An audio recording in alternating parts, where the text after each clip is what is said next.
Sometimes patients struggle to explain what they are experiencing. They say the lines on a notebook look bent, a door frame seems curved, or there is a faint patch in the center that wasn't there before.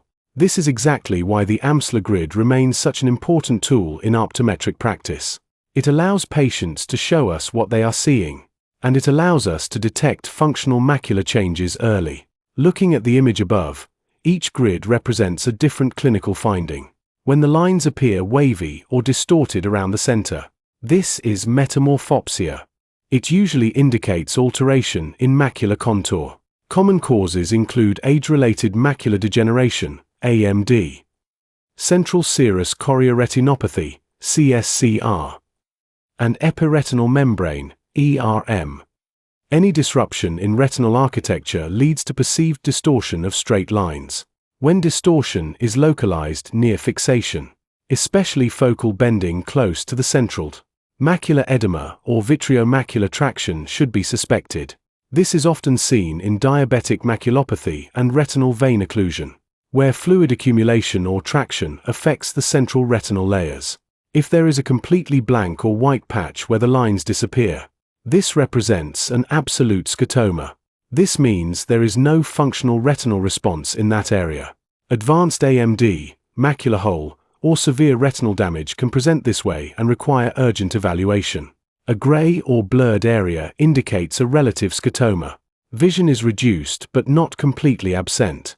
This finding is commonly seen in early macular disease or CSCR and may be subtle in the initial stages. A dark spot near the center represents a central scotoma. This can be associated with optic neuritis, toxic maculopathy, or advanced macular degeneration. Because it affects central fixation, it directly impacts reading and fine visual tasks. When the central fixation dot appears enlarged, displaced, or unstable, it suggests fixation instability, often due to underlying macular pathology. Irregular circular or ring-like distortions indicate retinal elevation or stretching, as seen in CSCR or choroidal lesions. If the center appears normal but distortion is present in surrounding lines, this suggests a paracentral scotoma, which may represent early macular involvement. A normal Amsler grid shows straight lines in all directions with a clear, stable central fixation dot.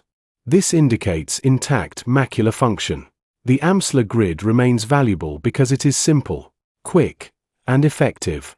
It supports early detection of macular disease and is an excellent home monitoring tool, especially for high-risk patients such as those with AMD or diabetes. Small distortions on a simple grid can be the first sign that protects a patient's vision. If you found this video helpful, please like and subscribe to Optometry Skills. Thanks for watching.